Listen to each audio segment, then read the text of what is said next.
Hai guys, Assalamualaikum dan selamat sejahtera. Cuba tengok ni guys. Melalat tiada tindakan tidak benar. Oh, tidak benar. Jom. PMS menegaskan dakwaan kononnya kerajaan tidak bertindak terhadap insiden memijak Al-Quran adalah tidak berasas. Jelasnya pihak berkuasa kini menjalankan siasatan secara menyeluruh mengikut peruntukan undang-undang yang berkuat kuasa.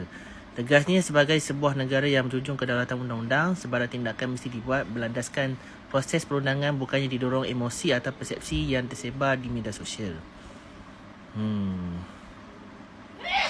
Susulan beliau mengesa semua pihak agar menyerahkan sepenuhnya kesiasatan kepada pihak berkuasa serta tidak membuat spekulasi atau kenyataan yang boleh menjejaskan keharmonian awam. Dia macam ni. Benda ni dah terang-terang. Tak perlu siasat, dah terang-terangan dibuat. Dalam media sosial pun dah terbukti dah benda tu. Dan buat apa nak siasat? Siasat tu memakan masa yang lama.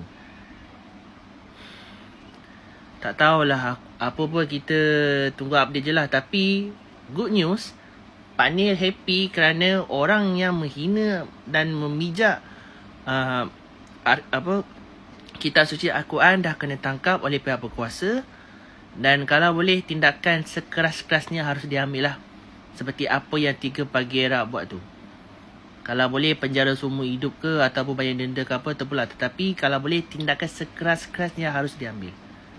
Okey? Itu saja. Assalamualaikum.